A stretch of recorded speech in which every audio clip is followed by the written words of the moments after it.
মৰমৰ ছাত্ৰীসকল, আজি তোমালোকৰ ষষ্ঠ শ্ৰেণীৰ গণিতৰ সংখ্যাৰ বিভিন্ন প্ৰকাৰ পাঠ্যৰ বিষয়ে আলোচনা কৰিবলৈ লৈছোঁ। তোমালোকে মন দি চাবাচোন।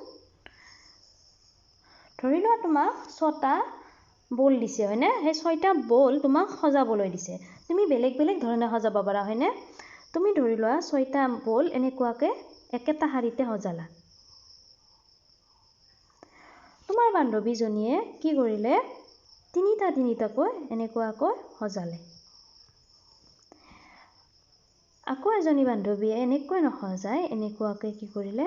তিনিটাকৈ এনেকুৱাকৈ সজালে। আকৌ এজনীয়ে কি কৰিলে? এনেকুৱাকৈ 6টা বল সজালে, হয়নে? এতিয়া কি হ'ল? এই 6টা বল কি কৰিব পাৰোঁ? আমি বেলেগ বেলেগ ধৰণে সজাব পাৰোঁ, হয়নে? ঠিক তেনেদৰে ইয়াতে চোৱাচোন, 15 আমি বিভিন্ন প্ৰকাৰে দুটা সংখ্যাৰ পূৰণফল হিচাপে প্ৰকাশ কৰিব পাৰোঁ, হয়নে? কেনেকুৱাকৈ পাৰোঁ? আমি 15ক এনেকৈ লিখিব পাৰোঁ, 15 × 1 = 15, হয়নে?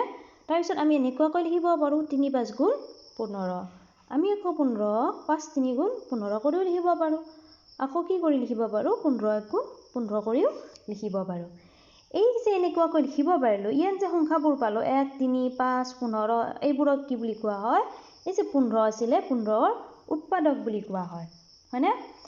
আমি 15ক আমি যি দুটা সংখ্যাৰ পূৰণফল হিচাপে যদি প্ৰকাশ কৰিব পাৰোঁ, তেতিয়াহ'লে কি হয়? সেই সংখ্যা দুটাক কি বুলি কোৱা হয়? 15ৰ উৎপাদক বুলি কোৱা হয়।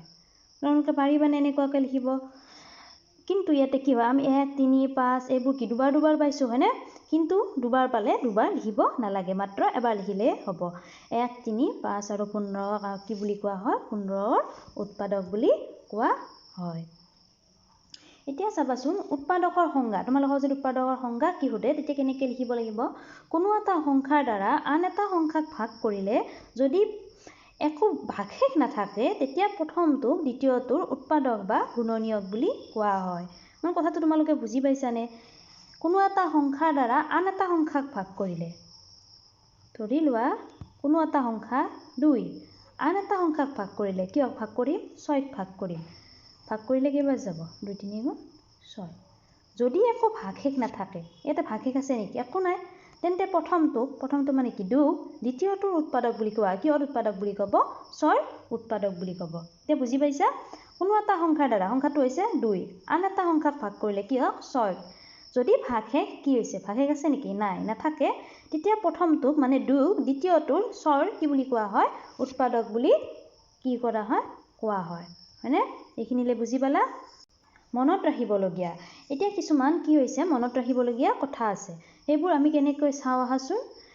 1 সকলো সংখ্যাৰে উৎপাদক। তোমালোকক যেতিয়া উৎপাদকত প্ৰকাশ কৰিব দিব, তেতিয়া কি হ'ব? 1 সকলো সংখ্যাৰে উৎপাদক হয়। যেনেকুৱাকৈ ধৰাচোন, তোমাক 2 লিখিব দিলে, আমি কি লিখিব পাৰিম? 1, 2 × 2, হয়নে?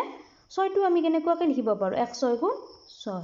আমি যিকোনো সংখ্যা 12কো আমি কেনেকৈ লিখিব পাৰোঁ? 1, 12 × 12। মানে কি হ'ল? 1 সকলো সংখ্যাৰে কি হ'ব? উৎপাদক হ'ব। প্ৰত্যেক সংখ্যায়ে সেই সংখ্যাটোৰ এটা কি হয়? উৎপাদক হয়।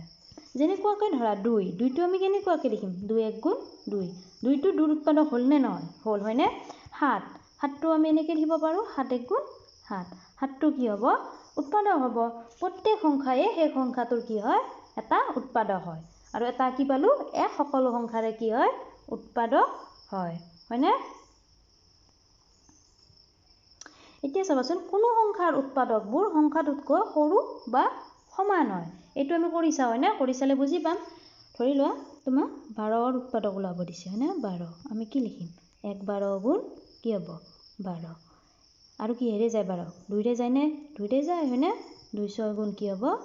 12। 3ৰেও যায়। 3, 4 × কি হ'ব? 12, হয়নে? আৰু কি হ'ব? আকৌ আমি যদি 4ৰে চাওঁ, 4, 3 × 12। এই কথাটো কি হ'ব? ৰিপিট হ'ব। ৰিপিট হ'লে দুবাৰ নিলিখিলেও হয়। কোনো সংখ্যাৰ উৎপাদকবোৰ সংখ্যাটোতকৈ সৰু বা সমান। এতিয়া যদি আমি 12ৰ উৎপাদক লিখোঁ, উৎপাদক লিখিলে কি হ'ব? 1, 2, 3, 4, 6 আৰু কি হ'ল? 12। সংখ্যাটো কি আছিল? 12। উৎপাদকবোৰ 12তকৈ সৰু হ'ল, হয়নে? বা কি হ'ল? সমান হ'ল। এইটো 12ৰ সমান, বাকীকেইটা কি হ'ব? 12তকৈ সৰু হ'ব, হয়নে? এইখিনি বুজি পালা?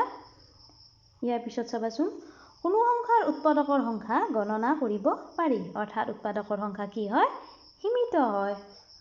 তোমালোকক এটা মই কৰি দিছোঁ, ধৰি লোৱা 15। 15 আমি উৎপাদক উলিয়ালো উলিয়ালে কি হ'ব 1 15 গুণ 15 2ৰে 15ক যাব নেকি নাযায় হয়নে 3ৰে যাবনে যাব 3 5 গুণ কি হ'ব 15 এতিয়া যদি উৎপাদক উলিয়াব দিয়ে কি মান হ'ব 1 3 5 আৰু কি হ'ব 15 3 পিছত 4ৰে যাব নেকি 15 নাযায় হয়নে 5ৰে যাব 5টো আমি লিখিলোৱে 6ৰে নাযায় 7ৰে নাযায় 8ৰেও নাযায় 9 10 11ৰেও নাযায় হয়নে এই যে 1 3 5 আৰু 15 ইয়াতকৈ বেছি উৎপাদক ইয়াৰে আছে নেকি নাই হয়নে মানে কি আমি উৎপাদকৰ সংখ্যা গণিব পাৰো বা গণনা কৰিব পাৰো সেইকাৰণে কি বুলি কোৱা হয় উৎপাদকৰ সংখ্যা সীমিত বুলি কোৱা হয় এতিয়া উৎপাদকটো কেনেকৈ নিৰ্ণয় কৰে চাও আহাচোন আমি তোমালোকক ধৰা উৎপাদক কি কৰিব দিছে নিৰ্ণয় কৰিব দিলে ন কি হয় দিলে ধৰি লোৱা 20ৰ উৎপাদক নিৰ্ণয় কৰিব দিছে আমি কেনেকৈ নিৰ্ণয় কৰিম চাও আহাচোন তোমালোকে প্ৰথমতে 20টো এনেকুৱাকৈ লিখি ল'বা আমি প্ৰথমতে কি এৰে চাম সকলো সংখ্যাৰ উৎপাদক হয়নে ন একটো আমি লিখি ল'লো 1 20 20 এতিয়া 2ৰে যায় নে নাযায় 20ক কেনেকৈ চাব পাৰি এইটো এটা চাব পাৰি বিভাজ্যতাৰ কিছুমান নিয়ম আছে তোমালোকে ইয়াৰ পিছত পাবা এইটো যদি এককৰ ঘৰত এই এককৰ ঘৰত কি হৈছে এইটো একক হয়নে এককৰ ঘৰত যদি 0 2 4 6 8 এইকেইটা সংখ্যা থাকে তেতিয়াহ'লে এই সংখ্যাটো কি হয় 2ৰে বিভাজ্য হয় এতিয়া 2ৰে 20ক এবাৰ যাব 2 10 গুণ 20 3ৰে যাব নেকি 3ৰে নাযায় 3ৰে কেনেকৈ যায় নে নাযায় সেইটো পৰীক্ষা কৰিব পাৰি এই যে সংখ্যাটো দেখিছা সংখ্যাটোত অংক কেইটা আছে দুটা আছে সেই অংক দুটা যোগ কৰি দিয়া যোগ কৰিলে কিমান হ'ব 2 2ক 3ৰে যায় নেকি হৰণ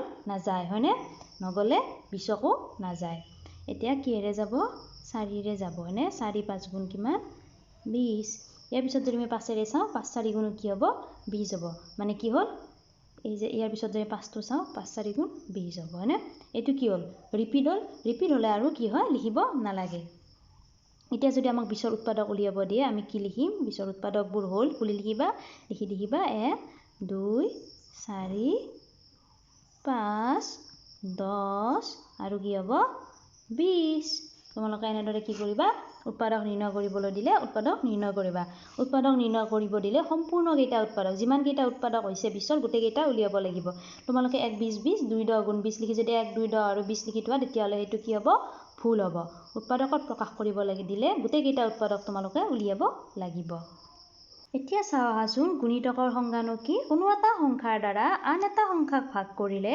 যদি একো ভাগশেষ নাথাকে তেন্তে দ্বিতীয়টো প্ৰথমটোৰ কি বুলি কয় গুণিতক বুলি কয় আমি আগৰটোৱে ললো 2ৰে কিহক ভাগ কৰিম 6ক ভাগ কৰিম কোনো এটা সংখ্যাৰ দ্বাৰা সংখ্যাটো কি হ'ল 2 আন এটা সংখ্যাক যদি ভাগ কৰা কিহক ভাগ কৰিলো 6ক ভাগ কৰিলো যদি একো ভাগশেষ নাথাকে ভাগশেষ নাই ন শূন্য হ'ল তেন্তে দ্বিতীয়টো 6ক প্ৰথমটোৰ গুণিতক বোলে 2ৰ গুণিতক বোলে হয়নে 2ৰ গুণিতক বুলি কি বুলি যদি কয় 2ৰ গুণিতক কি হ'ব বহুত কেইটা গুণিতক থাকে তাৰে এটা গুণিতক কি হ'ব 6 হ'ব আৰু 6ৰ যদি উৎপাদক এটা উৎপাদক কি হ'ব 2 হ'ব তোমালোকে বুজি পাইছানে মনত ৰাখিবলগীয়া কোনো এটা সংখ্যাৰ গুণিতক সংখ্যাটোতকৈ ডাঙৰ বা সমান হয় এতিয়া গুণিতকনো কেনেকৈ উলিয়ায় হয়নে ধৰি লোৱা আমি 5ৰ গুণিতক উলিয়াব লাগে 5ৰ প্ৰথমটো গুণিতক কি হ'ব 5 2 নম্বৰটো কি হ'ব 5 1 গুণ 5 5 2 গুণ কি 10 5 3 গুণ 15